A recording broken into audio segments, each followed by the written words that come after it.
నమస్తే, welcome to ABC news. ముందుగా headlines చూద్దాం.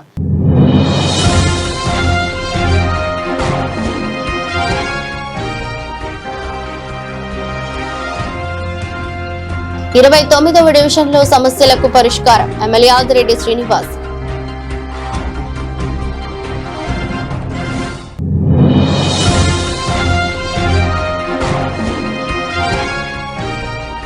హిందూ ధర్మ పరిరక్షణతో పాటు సామాజిక సేవలు అందిస్తున్న మీడియా సమావేశంలో విశ్వ హిందూ ధర్మ పరిరక్షణ రామసేన అధ్యక్షులు కంబాల శ్రీనివాసరావు.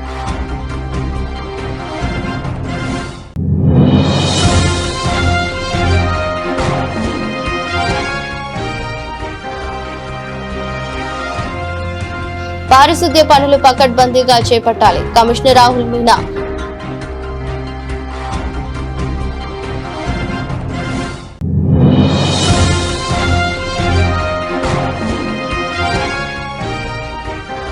పోలీస్ సిబ్బందికి కాకి యూనిఫామ్లు పంపిణీ చేసిన Musireddy Anjaneyulu charitable trust.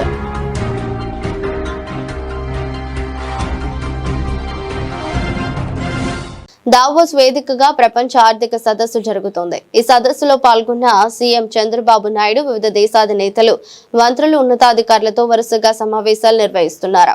Israel ఆర్థిక సహకారానికి దావోస్ వేదికని ఏపీ సీఎం నారా చంద్రబాబు నాయుడు స్పష్టం చేశారు. ఏపీలో క్లీన్ టెక్ పెట్టుబడులకు నూతన అవకాశాలున్నాయని ఆయన విశ్వాసం వ్యక్తం చేశారు. బుధవారం దావోస్ లో ఇజ్రాయెల్ ఆర్థిక మంత్రి నిర్ బార్కాట్ తో సీఎం సమావేశమయ్యారు. ఈ భేటీలో పలు కీలక అంశాలపై ఇజ్రాయెల్ తో విస్తృతంగా చర్చించామని చంద్రబాబు తన ఎక్స్ ఖాతా వేదికగా వెల్లడించారు. రక్షణ, ఏరోస్పేస్, యుఏవీ రంగాల్లో భారత్, ఇజ్రాయెల్ భాగస్వామ్యంపై చర్చించినట్లు తెలిపారు. అలాగే సెమీ కండక్టర్, క్వాంటమ్ టెక్నాలజీలో సహకార అవకాశాలతో పాటు నీటి శుద్ధి, భూగర్భ జలాల నాణ్యతపై ఇజ్రాయెల్ నైపుణ్యం వినియోగం పైన చర్చించినట్టు ముఖ్యమంత్రి పేర్కొన్నారు. Everybody is curious, not only listening to us, they want to invest in India. Safest destination in the world, only India. There is no other country in the world as on today. I can say that. And also if you can see, very strong leadership. And at the same time, focusing on development and welfare and inclusive society. Our Honorable Prime Minister, for the last 12 years, he has given a strong message and also he is building institutions. If you see digital connectivity, nowhere in the world, some of the countries are having old technology, whereas we are having new technologies, new connectivity. And at the same time, if you see electricity department, one grid. Nowhere other countries are having, big countries, this type of advantage. One grid, you can produce power anywhere, you can consume anywhere. This is a very interesting phenomenon also. Like there's so many advantages. This is a very inspiring time for all of us to move forward. Not only attracting investment, automatically investment will come. We have to learn things, how world is moving. Japan కు చెందిన ప్రముఖ renewable energy సంస్థ జెరా global CEO యుకేయో కానితో మంత్రి లోకేష్ భేటీ అయ్యారు. Green అమోనియో తయారీ కేంద్రాల్లో పెట్టుబడులు పెట్టండి విజ్ఞప్తి చేశారు. దావోస్ జపాన్ కు చెందిన ప్రముఖ రెన్యూవబుల్ ఎనర్జీ సంస్థ జెరా గ్లోబల్ సీఈఓ మరియు చైర్ యుకియో కానితో రాష్ట్ర విద్యా ఐటీ శాఖల మంత్రి నారా లోకేష్ దావోస్ లో భేటీ అయ్యారు. జపాన్, ఇతర ఆసియా మార్కెట్లకు లో కార్బన్ అమోనియాను సరఫరా చేయడానికి ఆంధ్రప్రదేశ్ లోని మూలపేట, కృష్ణాపట్నం, కాకినాడ పోర్ట్ల ఇన్ఫ్రాస్ట్రక్చర్ ఉపయోగించుకుని సమీపంలోని గ్రీన్ అమోనియా ఉత్పత్తి కేంద్రాల్లో పెట్టుబడులు పెట్టండి. పారిశ్రామిక వినియోగదారులకు దృఢమైన క్లీన్ ఎనర్జీ సరఫరా చేయడానికి రాయలసీమలో సౌర, పవన, హైబ్రిడ్ ప్రాజెక్టులను అభివృద్ధి చేయండి అన్నారు. ఈనాటి నుంచో అపరిష్కృతంగా ఉన్న 29వ డివిజన్లోని సమస్యలకు కూటమి ప్రభుత్వం పరిష్కారం చూపిస్తుందని రాజమహేంద్రవరం సిటీ ఎమ్మెల్యే ఆదిరెడ్డి శ్రీనివాస్ అన్నారు. స్థానిక 29వ డివిజన్ రాంబవారి వీధిలో 23 లక్షలతో చేపట్టిన సీసీ రోడ్డు, సీసీ డ్రైనేజీ నిర్మాణం పనులకు, అలాగే లో వోల్టేజీ సమస్య పరిష్కారం ఏర్పాటు చేయనున్న ట్రాన్స్ఫార్మర్ ఏర్పాటునకు ఎమ్మెల్యే ఆదిరెడ్డి శ్రీనివాస్ శంకుస్థాపన చేశారు. అనంతరం మాట్లాడుతూ సదరు డివిజన్లోని ప్రాంతంలో సమస్యలు పరిష్కరించాలని స్థానిక ప్రజలు తమ దృష్టికి తీసుకువచ్చారని చేపట్టారన్నారు. ప్రజల విన్నతి మేరకు 23,50,000 రూపాయలతో 150 మీటర్ల సీసీ రోడ్డు, దానికి ఇటు అటు 300 మీటర్ల డ్రైనేజీలు మరియు 90 మీటర్ల మరో సీసీ రోడ్డు నిర్మించడం జరుగుతోందన్నారు. కార్యక్రమాలకి శంకుస్థాపన చేసుకోవడం జరిగింది. ఒకటి 23,50,000 తోటి సుమారు 150 మీటర్లు సీసీ రోడ్డు, 300 మీటర్లు అంటే రోడ్డుకి ఇటు కాబట్టి 300 మీటర్లు డ్రైను, 150 మీటర్లు సీసీ రోడ్డు. ఎప్పటి నుంచో ఉంది అవసరం. ప్రజలు అనేక సందర్భాల్లో ఇక్కడికి వచ్చినప్పుడు కావాలని అడగడం, దానికి శాంక్షన్ చేయించడం, ఈ రోజున శంకుస్థాపన చేసుకోవడం జరిగింది. దాంతోపాటు ఇప్పటికి కూటమి అధికారంలో వచ్చిన తర్వాత ఈ వార్డులో ఇప్పటికీ 30 లక్షలతో పనులు పూర్తి చేసుకోగా మరొక 48 లక్షల పనులు ఈ రోజున ఏదైతే 25 లక్షలతో కాకుండా 24 లక్షలు కాకుండా మిగిలిన అన్ని కలిపి సుమారు ఇంకా 48 లక్షలతోటి పనులు నడుస్తూ ఉన్నాయి. అంటే మొత్తంగా 80 లక్షల పనులు చేయగా ఇంకా 2,13,00,000 పనులు అవసరం ఉన్నాయని రోడ్స్ కానీ డ్రైన్స్ కానీ ప్రజల నుంచి మాకు వివిధ రూపాల్లో అర్జీలు రావడం, అవన్నీ కూడా పుష్కరాల సమయానికి పూర్తి చేసే బాధ్యత కూటమి ప్రభుత్వం తీసుకుంటుందని కూడా ఈ సందర్భంగా ప్రజలందరికీ తెలియజేస్తా ఉన్నాం. దాంతోపాటు మరి ఈ సమస్యను ఎలా వదిలేశారో గత పాలకులు అయితే మాకు అర్థం కావట్లేదు. ఎందుకంటే గత పాలకులు అత్యుత్సాహం ఇక్కడ అంతా ఇంత ఉండేది కాదు. ఆ పాలకులు ఏం చేసేవారంటే నాటుసారా అమ్మించేవారు, బ్లేడ్ బ్యాచ్ గంజాయి బ్యాచ్ పెంచి పోషించేవారు, రౌడీయిజం గోండాయిజం ఫ్లెక్స్లు వేసి రపా ఇప్పటికి కూడా కనబడ్డాయి 2-3 ఫ్లెక్స్లు. చెప్తా ఉన్నాం, అల్లరి చేష్టలు తగ్గించండి. ఇప్పటికే చాలామంది వంకర్లు సెట్ చేసాం ఈ ఏరియాలో. ఇంకా సెట్ కాకపోతే డిపార్ట్మెంట్ వాళ్ళు సెట్ చేసే విధంగా సెట్ చేసే కార్యక్రమం తీసుకుంటా ఉన్నారు నియోజకవర్గంలో. అలాగే లో వోల్టేజ్ 11 kV అన్నది లోపలికి లేదు. 11 kV అన్నది ఇక్కడ ఒక ట్రాన్స్ఫార్మర్ ప్రొవిజన్ ఇచ్చినట్లయితే ఒక 5 పోల్స్ తోటి తీసుకురావడం వల్ల ఇక్కడే ఉండడం వల్ల లో వోల్టేజ్ సమస్య తీరుతుంది. సంవత్సరంగా ఇక్కడ రెండు ట్రాన్స్ఫార్మర్లు వేయాలని అనేకమైన ప్రతిపాదనలు రావడం, వాటికి కూడా ఈ రోజున శంకుస్థాపన చేయడం జరుగుతూ ఉంది. ఎలక్ట్రికల్ డిపార్ట్మెంట్ ద్వారా ఒక ట్రాన్స్ఫార్మర్ తక్షణమే ఏర్పరుస్తారు. ఇంకొకటి కూడా వచ్చే ఎండాకాలానికి ఏ విధమైన సమస్య లేకుండా పరిష్కరించే బాధ్యత తీసుకుంటూ ఏదైతే దెబ్బ ఏదైతే ఉందో అక్కడ కూడా లో వోల్టేజ్ సమస్య ఉంది. ఇప్పుడే చర్చించాం మా నాయకులతోటి, అక్కడ కూడా ఒక ప్లేస్ చూస్తున్నాం. అది కూడా ఓకే అనుకుంటే అక్కడ కూడా ట్రాన్స్ఫార్మర్ ఏర్పరిచి ఈ వార్డులో వచ్చే ఎండాకాలం లో వోల్టేజ్ సమస్య అనేది లేకుండా, ఆ సమస్య వలన ఎవరు కూడా ఇబ్బంది పడకుండా చూసే బాధ్యత కూటమి ప్రభుత్వం తీసుకుంటుందని కూడా తెలియచేస్తూ, ఇవన్నీ కూడా ఎంతో బాధ్యతగా ఒక్కొక్కటిగా చేసుకుంటూ వెళ్తా ఉన్నాం. ఆర్థికపరమైన సమస్యలున్నా ప్రజల యొక్క అవసరాలను గుర్తించి ఏది చెయ్యాలో, అంటే నా అవసరం అంటే వాళ్ళు చెప్పింది మనం చేయడం. అంతేగాని గతంలో ఈ వార్డులో చూసాం, ప్రజలు ఎవరు అడగలేదు. ఆ ఓవర్ బ్రిడ్జ్ వైసీపీ ప్రభుత్వంలోనే వాళ్ళే వచ్చేసి డిపార్ట్మెంట్ వాళ్ళు మార్కింగ్లు ఇచ్చేసి, దారుణాతి దారుణం ఏంటంటే ఇక్కడ రాముల వారి దేవాలయం ఉంటుంది. రాముల వారి దేవాలయంలో మార్కింగ్ ఇచ్చారు. ఎక్కడిచ్చారు మార్కింగ్? రాముల వారికి సీతమ్మకి మధ్యలో ఇచ్చారు. అంటే దేశ చరిత్రలో ఎవరు చేయని ఒక గొప్ప ఘనకార్యం వైసీపీ వాళ్ళు చేశారు. ఏంటంటే రాముల వారిని సీత వారిని వెడగొట్టేయడానికి చేశారు. నా నోటి నుంచి మీరే చెప్పేస్తారు. అంటే అంత దరిద్రమైన పనులు ఎవరు చేసి ఉండకపోవచ్చు. మార్కింగ్ చేసేటప్పుడైనా చూసుకోవాలి కదా. అయ్యో రాముల వారికి సీత వారికి మధ్యలో మార్కింగ్ ఇస్తున్నాం అంటే వీళ్ళిద్దరిని వెడగొట్టేస్తున్నామా వైసీపీ వాళ్ళం? తప్పు కదా అని ఆలోచన కూడా లేదు. అధికారం మదం అహంతో ఏదైతే మేము చెయ్యొచ్చు అనుకొని చేశారు. ప్రజలు తిరగబడ్డారు అంతే. ఆ railway under bridge over bridge కూడా ఆపేసి ఈరోజు కూటమి ప్రభుత్వం ప్రత్యామ్నాయంగా ఏర్పాట్లు చేసి సమీత డిగ్రీ కాలేజ్ దగ్గరికి వెళ్ళేటట్లు రోడ్డును కూడా లే చేసే కార్యక్రమం రైల్వే డిపార్ట్మెంట్ వారితో ప్రజల యొక్క ఆమోదంతో చేస్తున్నాం అన్నది ఈరోజు నేను చాలా గర్వంగా చెప్తాను. తప్పకుండా రాజమండ్రి సిటీ నియోజకవర్గంలో వైసీపీ వారి యొక్క ఘన చరిత్ర ఏంటంటే రాములు వారిని సీత వారిని వెడకొడదామన్న ఆలోచన ముంబాటికి వాళ్ళకి వచ్చింది. ఆ ఆలోచనే వారికి శాపంగా తయారైందన్న విషయం కూడా వైసీపీ వాళ్ళు గుర్తించుకోవాలని, ఎప్పుడు కూడా ఈ కూటమి ప్రభుత్వం ప్రజల యొక్క ఆలోచనకు అనుగుణంగా పని చేస్తుందని కూడా తెలియజేస్తూ అందరికీ ధన్యవాదాలు. బీజేపీ పార్టీ సిద్ధాంతాలకు అనుగుణంగా క్రమశిక్షణ కలిగిన సైనికుడిలా పార్టీ అధిష్టానం నిర్ణయాల మేరకు కష్టపడి పనిచేస్తానని విశ్వ హిందూ ధర్మ పరిరక్షణ రామసేన అధ్యక్షులు కంబాల శ్రీనివాసరావు స్పష్టం చేశారు. అదేవిధంగా హిందూ ధర్మ పరిరక్షణతో పాటు మత సామరస్యాన్ని కాపాడుతూ అన్ని వర్గాల వారికి సామాజిక సేవలు అందిస్తానని తెలిపారు. స్థానిక మంచిరా హోటల్లో ఆయన మీడియా సమావేశంలో మాట్లాడుతూ తాను గోకవరం కేంద్రంగా రంపచోడవరం, జంగంపేట, రాజానగరం అసెంబ్లీ నియోజకవర్గాల పరిధిలో హిందూ ఆలయాల ధార్మిక సంస్థల అభివృద్ధికి ఆర్థికంగా చేయూతనందిస్తున్నానని తెలిపారు. హిందూ ఆధ్యాత్మిక సేవలతో పాటు క్రైస్తవ ముస్లింలకు సేవలు అందిస్తున్నామన్నారు. గత 2 సంవత్సరాలుగా ఈ 3 నియోజకవర్గాల్లో మహిళలకు 2 కిలోల బంగారంతో వరలక్ష్మి రూపులు అందజేస్తామని, గోకవరం దుర్గా ఆలయానికి కిరీటం చేయించానని, కోరుకొండ సుబ్రహ్మణ్యేశ్వర స్వామి ఆలయానికి వేలాది ఆయుధం కోసం బంగారం కొనుగోలు చేశానని, దళిత, గిరిజన, మైనారిటీ, పేదలు, బలహీన వర్గాల ప్రజలకు ఉచితంగా బియ్యం బస్తాలు ఉచితంగా పంపిణీ వంటి చేశామని తెలిపారు. నిర్ణయాలకు సంబంధించి నేను ఏది కామెంట్ చేయలేను సార్. ఎందుకంటే ఇది మేము మాట్లాడే విషయం కాదు అది. అందుకు మేము ఎంతసేపు కూడా క్రమశిక్షణ కలిగిన సైకిల్లో పనిచేయాలి తప్ప మేము ఎక్కడ కూడా మా అభిప్రాయాలను వెలిబుచ్చకూడదు.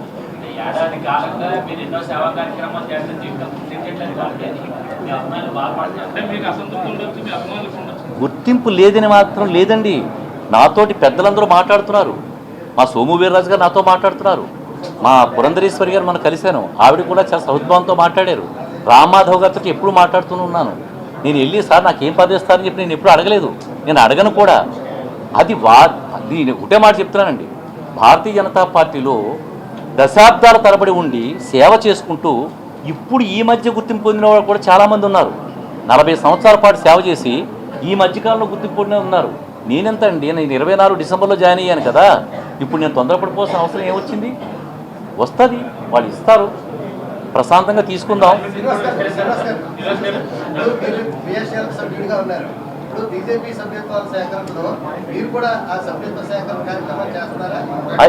సార్ 30,000 సభ్యత్వాలు రాష్ట్రంలో నాదే టాపరు.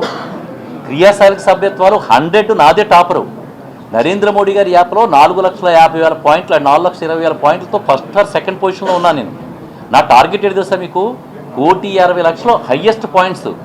ఆ పాయింట్స్ని టార్గెట్ చేసుకుంటూ 2 సంవత్సరాల్లో భారతదేశంలోనే నరేంద్ర మోడీ గారి యాప్లో హయ్యెస్ట్ పాయింట్స్గా దూసుకెళ్ళిపోవడానికి సిద్ధంగా ఉన్నాను నేను 3 నెలల్లో 4,50,000 పాయింట్లు సాధించానంటే ఓ సంవత్సరం పాటు నా అభిమానుల దగ్గర నుంచి నేను పాయింట్ సేకరించుకుంటున్నా. అభిమానులు చేసి పెడతాను, నేనేమి అడగక్కర్లేదు. వాళ్ళు చేసి పెడితే భారతదేశంలోనే హయ్యెస్ట్ స్కోర్ మెంబర్గా నేను నిలబడతాను. సూన్ మీకు వివరాలు కూడా తెలియజేస్తాను మీకు. నేను ఎప్పుడెప్పుడు నేను అచీవ్మెంట్స్ ఉంటే అప్పుడప్పుడు అందరూ కూడా మీతోటి ఒక సహృద్భావమైన మీటింగ్ పెట్టుకుంటూ నేను మీ అందరితో కలిసి భవిష్యత్తులో ముందు నడుస్తాను. నాకు ఇంకో విషయం మీ అందరికీ చెప్పనా? నాకు రాజమండ్రి పాత్రికేయులు అంటే చాలా ఇష్టమైపోయిందండి. నాకు ఎందుకు చెప్పమంటారా? చాలా ఆప్యాయంగా పలకరిస్తున్నారు. నన్ను చాలా ఇష్టంగా చూసుకున్నారు. నేను ఇక్కడ మీటింగ్ పెట్టాను కూడా అదే కారణం. ఇంతమంది మీతో కలిసి నాకు సంతోషంగా ఉండడం. కానీ అలాగే మీ పాత్రికేయులకి, జర్నలిస్టులకు కూడా నేను ఏదైనా సేవ చేయగలిగేది ఉంటే, ఎవరో మనం ఒకసారి అనారోగ్యంతో ఎవరు ఉన్నారంటే వారికి కూడా సహాయం చేయడం జరిగింది. ఎవరు వచ్చినా ఇప్పుడు పాత్రికేయులు కానీ ఎవరికైనా కానీ ఇప్పుడు నేను ఎన్నో రకాలైన వైద్యాన్ని సహాయం చేస్తున్నాను. మన పాత్రికేయులు కూడా ఎవరికైనా కష్టం రావచ్చు. అలాంటి కష్టం వచ్చినప్పుడు నేను తప్పనిసరిగా మీతో పాటు అండదండగా ఉంటాను. ఏ విషయమైనా సరే, ఎవరికైనా స్కూల్ ఫీజులు తక్కువ రావచ్చు. నేను మీకు చెప్పట్లేదు, ఎవరో వస్తారు, నేను పేర్లు చెప్పనండి. ఎందుకంటే వారి పేర్లు చెప్పే సంస్కారం నాకు ఎప్పుడూ ఉండదు. ఏ పాత్రికేయులైనా కష్టాలు చెప్పుకుంటే వారి పేర్లు బయట చెప్పడం నాకు అసలు ఇష్టం ఉండదు. వారికి అంతర్గత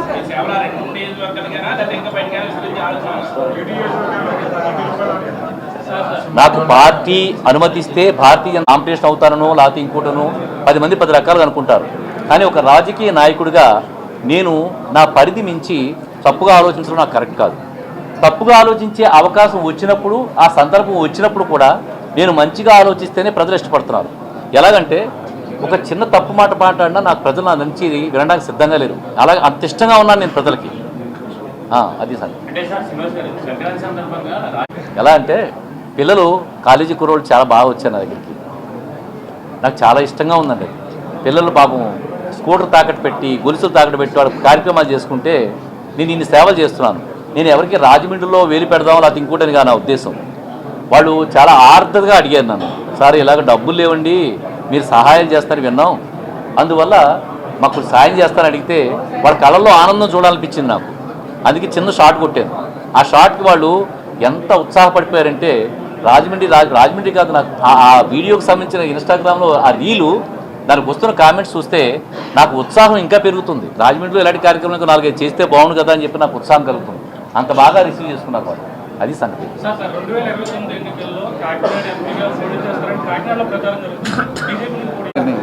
ఎన్నికలకు సంబంధించి భారతీయ జనతా పార్టీ కనీసం పంచాయతీ ఎన్నికలకు సంబంధించి కూడా మా నుంచి ఎటువంటి స్టేట్మెంట్లు ఉండవండి.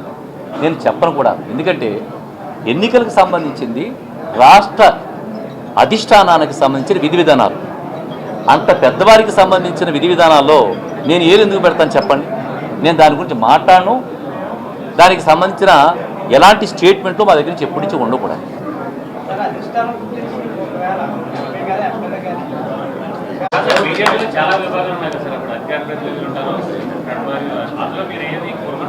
నేనేం కోరుకోనండి. అసలు కోరికలు లేవు. అసలు కోరికలు లేవు. నేను అధిష్టానం ఎలా నిర్ణయిస్తే అలా. ఏమండి, భారతీయ జనతా పార్టీ అంటే పెద్ద జాతీయ పార్టీలో కోరికలు ఉండకూడదండి. కేవలం సైనికుల్లా పనిచేయాలంతే. ఇది అందరూ తెలుసుకోవాల్సిన విషయం.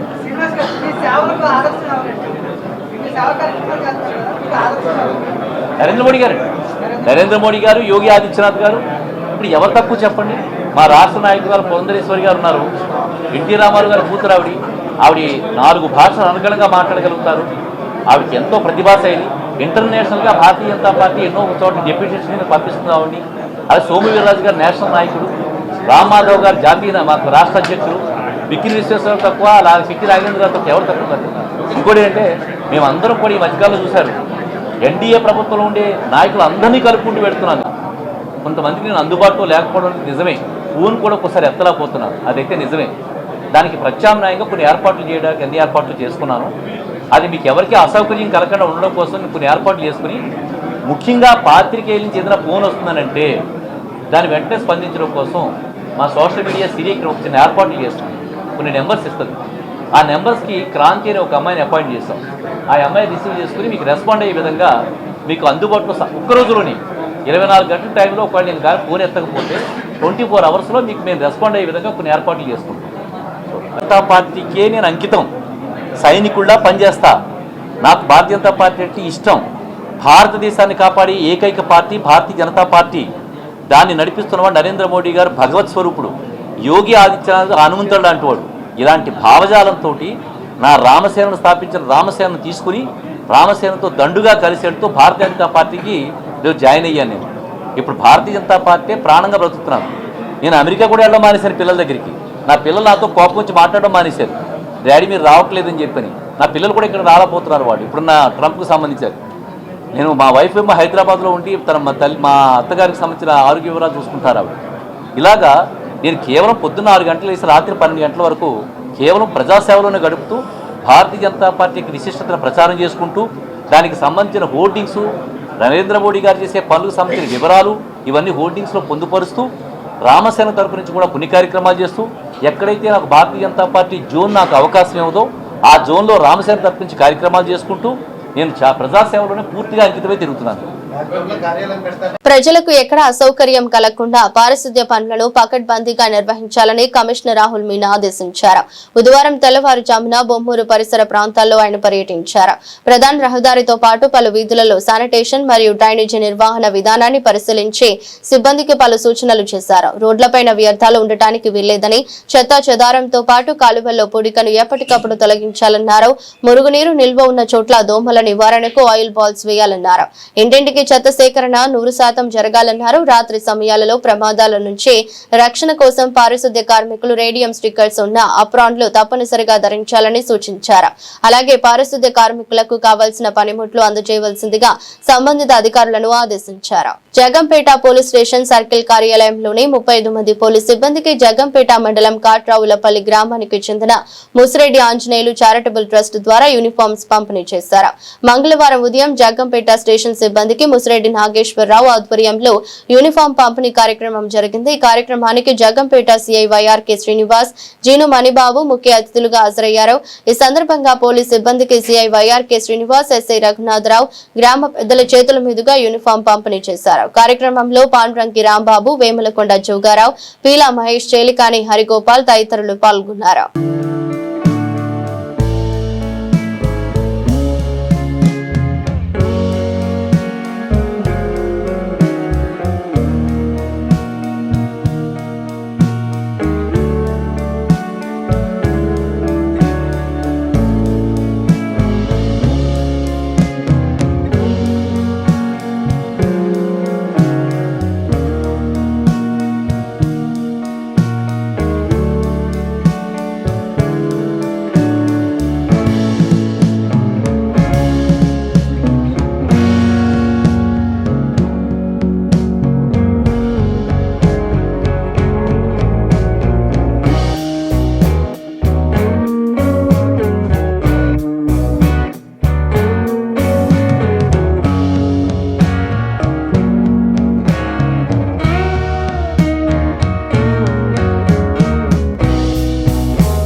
జిల్లా చిలకూరు మండల తహసీల్దార్ కార్యాలయం ఎదుట కాంగ్రెస్ పార్టీ రాష్ట్ర ప్రధాన కార్యదర్శి పంటా శ్రీనివాసులు రెడ్డి ఆధ్వర్యంలో కాంగ్రెస్ శ్రేణులు నిరసన.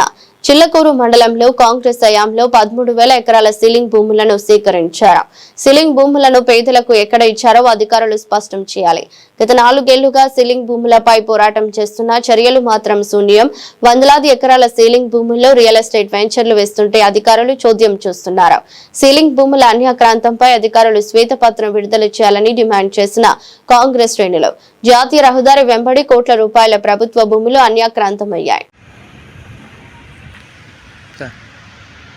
ప్రజలారా, మిత్రులారా, ఈ గూడూరు నియోజకవర్గంలో ఈ గవర్నమెంట్ వచ్చిన తర్వాత, ఈ కూటమి గవర్నమెంట్ వచ్చిన తర్వాత మొత్తం ప్రైవేట్ పరం అయిపోతుంది. భూములన్నీ ప్రైవేట్ పరం చేసేశారు.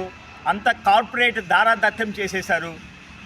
ఎవరిని అడిగితే కాంగ్రెస్ తరఫున మేము అడిగితే జవాబు ఇచ్చే అధికారే ఈ గూడూరు నియోజకవర్గంలో ఎక్కడ కనబడడం లేదు. ఈ కూటమి ప్రభుత్వం వచ్చినప్పటి నుంచి ప్రజల యొక్క ఆస్తులు కూడా ధ్వంసం అయిపోతున్నాయి. అంతా దగాకోరు చరిత్రలోకి వెళ్ళిపోతున్నాయి. మిత్రులారా, ఒక్కసారి గమనించండి. ఈ నేషనల్ హైవే పక్క నుండి అంత భూములన్నీ పొరంబోగు భూములు, సీలింగ్ భూములు ఉన్నాయి. అవన్నీ ఇప్పుడు మీరు ఒకసారి చూస్తే ఇదే దారిలో కలెక్టర్ గారు పోతుంటారు, ఎమ్మెల్యే గారు పోతుంటారు. వాళ్ళంతా కనిపిస్తుందో లేదో అర్థం కావడంలే. మాకైతే ప్రతిరోజు కనిపిస్తూనే ఉన్నాయి. సీలింగ్ భూములన్నీ కూడా రియల్ ఎస్టేట్కి ఇచ్చేశారు. మరి ఎంఆర్ఓ గారు కానీ, ఆర్డీఓ గారు కానీ, ఎమ్మెల్యే గారు కానీ, కలెక్టర్ గారు కానీ, మినిస్టర్లు కానీ ఈ రోడ్డు పోతూ ఉన్నప్పుడు అరే ఈ భూములు ఎవరివి, ఇవి ఎవరి ఆధీనంలో ఉన్నాయి, ఎలా ఎందుకు ఇచ్చినారని ఒక్కరన్నా జవాబు చెప్పేవాళ్ళు, అడిగేవాడు లేకుండా పోయారు. కాంగ్రెస్ తరఫున మేము దీన్ని తీవ్రంగా ఖండిస్తున్నాము. మిత్రులారా, ప్రజలు మేల్కొనకపోతే మనకు ప్రభుత్వ భూమి అనేది ఒక్క సెంటు కూడా ఈ గూడూరు నియోజకవర్గంలో మిగలదు. మీరు ఆ పక్క వాకాడు మండలం నుంచి ఈ పక్క గూడూరు, చెన్నూరు ఏరియా వరకు కూడా ఏ ప్రభుత్వ భూమి కూడా ప్రభుత్వ ఆధీనంలో ఉండదు. ప్రతిదీ కూడా దగాకోరుల చేతులకి వెళ్ళిపోతూ ఉంది. ఈ గవర్నమెంట్ వచ్చినప్పుడు చూస్తూనే ఉన్నాం. ఈ గవర్నమెంట్ అంటే ఇష్టం లేదు. ఇదంతా ప్రైవేట్ పరమే. ఇది గవర్నమెంట్ పేరుకి గవర్నమెంటే కానీ ఇది ఎక్కడ గవర్నమెంట్ భూములు కానీ గవర్నమెంట్ ఆస్తులు కానీ కాపాడుకునే ఇది ధ్యాసే లేనట్టు అనిపిస్తుంది. ఈ యొక్క స్కీములు కానీ ఈ గవర్నమెంట్ ఈ ప్రభుత్వం ఆలోచన విధానం కానీ ప్రతిదీ ప్రైవేట్ పరంగానే ఆలోచిస్తుంది. పూర్తిగా వ్యాపారమయం చేసేశారు. ఈ రాజకీయాలు అంటేనే వ్యాపారమయం అయిపోయినాయి. ఇది పూర్తిగా ఈ కూటమి ప్రభుత్వం వచ్చిన తర్వాత పూర్తిగా గవర్నమెంట్ అనేది తుడిచిపెడుతుంది. ఏ గవర్నమెంట్ లేదు, అన్ని ప్రైవేటు, అన్ని కార్పొరేటు. నువ్వు పోటు చూస్తే కార్పొరేట్ సెక్టర్లు వెళ్ళిపోతాయి, ఎడ్యుకేషన్ కార్పొరేట్ సెక్టర్లో వెళ్ళిపోతాయి, భూములు కార్పొరేట్కి అప్పచెప్పేస్తారు. ఇక నువ్వు అక్కడెక్కడో భూమి 99 పైసలకి అమ్మి ఇచ్చేస్తాడు ఎకరా. ఈ గవర్నమెంట్ ఏం ఆలోచిస్తుందో మిత్రులారా, ఒక్కసారి ఈ ప్రజలందరూ కూడా ఆలోచించి నిద్ర మేలుకోవాలనే కాంగ్రెస్ తరఫున మేము తీవ్రంగా ప్రజలకి విన్నవించుకుంటున్నాం. గవర్నమెంట్ని కూడా తీవ్రంగా హెచ్చరిస్తున్నాం. కాంగ్రెస్ గవర్నమెంట్ వస్తే మాత్రము మీరు ఎక్కడెక్కడ ఏమి అన్యాయాలు చేశారో మేము కింద నుంచి లోడుతాం. ఎవరైతే అన్యాయాలు చేస్తారో అధికారులు కానీ అనధికారులు కానీ రాజకీయ వాళ్ళ మీద ఖచ్చితంగా యాక్షన్ తీసుకుంటామని కాంగ్రెస్ గూడూరు నియోజకవర్గ ఇన్ఛార్జిగా నేను డాక్టర్ రామకృష్ణ నేను మీకు అందరూ కూడా తెలియజేస్తున్నాము. జై కాంగ్రెస్. చిల్లకూరు మండలంలో కాంగ్రెస్ పార్టీ తీసుకొచ్చినటువంటి ల్యాండ్ సీలింగ్ యాక్ట్ ద్వారా 13,000 ఎకరాలు ల్యాండ్ ఆ రోజు కాంగ్రెస్ పార్టీ ప్రభుత్వం ఇందిరాగాంధీ గారి ఆదేశాల మేరకు సేకరించడం జరిగింది. ఆ ల్యాండ్ ఎక్కడుంది, ఆ 13,000 ఎకరాలు ఎవరెవరో పంచిపెట్టారు, ఎంత భూమి మిగిలింది అని ఆర్టీఏ ద్వారా కానివ్వండి, పీజీఆర్ఎస్ ద్వారా కానివ్వండి దరఖాస్తు చేసాం. 2023లో 2023 నుంచి 2024, 25, 26 తిరుగుతూనే ఉన్నాము. ఆర్టీఏ దరఖాస్తు కానీ, గత ప్రభుత్వంలో ఉండే స్పందన కానీ, ఈ ప్రభుత్వంలో ఉన్నటువంటి పీజీఆర్ఎస్ ద్వారా కానీ ఎప్పుడు కూడా ఒక్కదానికి కూడా జవాబు చెప్పినటువంటి పరిస్థితి లేనే లేదు. ఇవాళ నేను అడుగుతూ ఉన్నాను, 13,000 ఎకరాలు అన్యాక్రాంతం అయిపోయినాయి. పేద ప్రజలకు చెందాల్సినటువంటి భూములు రియల్టర్లకు ఇస్తున్నారా అని నేను అడుగుతూ ఉన్నాను. ఈ చిల్లకూరు మండలం ఆఫీసు ఎదురుగా ఉన్నటువంటి లేఅవుట్లో తెలుగుగంగ కాలువ కాంగ్రెస్ ప్రభుత్వ హయాంలో ఎంతో సొమ్ము వెచ్చించి కాలువ తవ్వడం జరిగింది. దాన్ని పూర్తి చేసి లేఅవుట్ చేశారు. ఆ రోజునే మేము కాగితం పెట్టాం. ఇప్పటి వరకు దాని మీద దరఖాస్తుకి ఆన్సర్ ఉన్నటువంటి పరిస్థితి. అదేవిధంగా వరగలి క్రాస్ రోడ్ నుండి కోట క్రాస్ రోడ్ వరకు ఎక్కడ ఒక్క సెంటు భూమి కూడా అన్యాక్రాంతం కాపాడలేదు. అంతా వ్యవసాయం చేసుకుంటున్నారు. సీలింగ్ ల్యాండ్స్ ఎక్కడ కూడా దురాక్రమణ జరగలేదని చెప్పి ఇక్కడ ఉన్నటువంటి తహసీల్దార్ ఆఫీస్ నుండి విఆర్ఓ రాసినటువంటి రిపోర్ట్ నాకు పంపడం జరిగింది. నేను ప్రధానమంత్రి గారికి లేఖ రాశాను. దానికి సంబంధించి జాయింట్ కలెక్టర్ కానీ సబ్ కలెక్టర్ ద్వారా కానీ ఎంక్వైరీ జరిపి రిపోర్టు పంపమని చెప్పి ఆదేశాలు ఇవ్వడం జరిగింది. కానీ ఇక్కడ విఆర్ఓ రిపోర్ట్ పెట్టేసి పీజీఆర్ఎస్లో ఎండార్స్మెంట్ ఇవ్వడం జరిగింది. ఇది ఎంత దుర్మార్గం ఆలోచన చేయండి అని నేను అడుగుతూ ఉన్నాను. అదేవిధంగా వరగల క్రాస్ రోడ్ నుండి కోట క్రాస్ రోడ్ వరకు లేఅవుట్లే లేవు. ఎక్కడ గోడలు కట్టలేదు, ఎక్కడ మట్టి తోలలేదు. గుంట పొరంబోకులు కానీ మేత పొరంబోకులు కానీ కాలువ పొరంబోకులు కానీ ఎక్కడ ఆక్రమణ జరగలేదని చెప్పి పీజీఆర్ఎస్లో ఎండార్స్మెంట్ ఇవ్వడం జరిగింది. మిత్రులారా, నేను అడుగుతున్నాను, మీరు ఎక్కడైనా ఒక్క సెంటు భూమి కూడా ఇక్కడ ఎక్కడైనా వ్యవసాయం చేస్తున్నారని నేను అడుగుతున్నాను. 367 సర్వే నెంబర్ కానీ 438 సర్వే నెంబర్ కానీ 364 కానీ నక్కలవారి కంట్రికి భూములు కానీ ఎక్కడైనా సరే ఒక్క సెంటు భూమిలో వ్యవసాయం జరుగుతుందా అని నేను అడుగుతున్నాను. 54.5 ఎకరా ఏపీఐఐసికి ఇవ్వడం జరిగిందని APIIC zonal manager Viksit Bharat కార్యక్రమంలో మొన్న కలెక్టరేట్లో చెప్పడం జరిగింది. 54.5 ఎకరాలో 50 సెంట్లు కూడా ఏపీఐసి ఆధ్వర్యంలో ఉందా అని నేను అడుగుతున్నాను. కాబట్టి దీనిపైన పూర్తి వివరాలు సేకరించి సిబిఐ ఎంక్వైరీ జరగాలని విజిలెన్స్ కానీ అదే మరిగా ఏ అయితే దర్యాప్తు సంస్థలు ఉన్నాయో వాటి ద్వారా విచారించాల్సినటువంటి అవసరం ఉంది. ఈ ఎన్హెచ్ సంబంధించి 2 పక్కల గోడలు కట్టేసి పెద్ద పెద్ద వెంచర్లు ఏర్పాటు చేస్తున్నారు. దాదాపు 2,000 కోట్ల రూపాయల దోపిడీ జరుగుతుందని చెప్పి నేను కంప్లైంట్ ఇవ్వడం జరిగింది. నేను అడుగుతున్నాను, సీలింగ్ భూములు దాదాపుగా ఓన్లీ బైపాస్ పక్కనే దాదాపు 2,000 ఎకరాలు ఉన్నాయి. ఈ 2,000 ఎకరాల్లో మీరు ఎవరికి పేదవాడికి ఒక పట్టా ఇచ్చారో ఆ పేదవాడి పేరు ఇవ్వమని చెప్పి నేను ఆర్టీఐ పెట్టాను. ఇప్పటి వరకు 4 సంవత్సరాలుగా దరఖాస్తులు పెట్టినప్పటికీ ఒక్కదానికి కూడా జవాబు ఇవ్వడం లేదు. ఈ అధికారులు ఎందుకు సస్పెండ్ చేయకూడదు, వారి మీద ఎందుకు చర్యలు తీసుకోవట్లేదు ఈ కలెక్టర్ కానీ అదే మాదిరిగా ఇక్కడ ఉన్నటువంటి తహసీల్దార్లు కానీ ఆర్డీఓలు కానీ అందరూ పొల్యూట్ అయిపోయినటువంటి పరిస్థితి. దీనిపైన వెంటనే విచారణ జరిపించాలని చెప్పి డిప్యూటీ సీఎం పవన్ కళ్యాణ్ గారిని అదే మాదిరిగా ముఖ్యమంత్రి చంద్రబాబు నాయుడు గారిని నేను కోరుకుంటూ ఉన్నాను. జై హింద్, జై కాంగ్రెస్. జై కాంగ్రెస్. వార్తలు ముగించే ముందు మరోసారి హెడ్లైన్స్.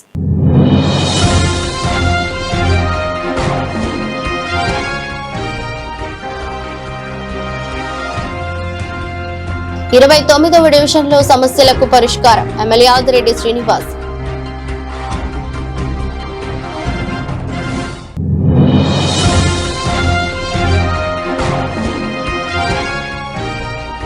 హిందూ ధర్మ పరిరక్షణతో పాటు సామాజిక సేవలు అందిస్తున్న మీడియా సమావేశంలో విశ్వ హిందూ ధర్మ పరిరక్షణ రామసేన అధ్యక్షులు కంబాల శ్రీనివాసరావు.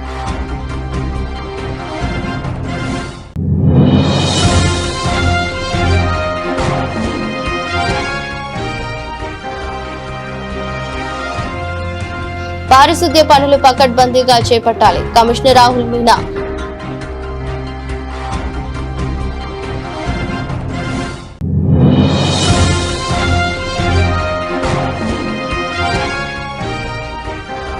పోలీస్ సిబ్బందికి కాకి యూనిఫామ్లు పంపిణీ చేసిన ముసిరెడ్డి ఆంజనేయులు చారిటబుల్ ట్రస్ట్.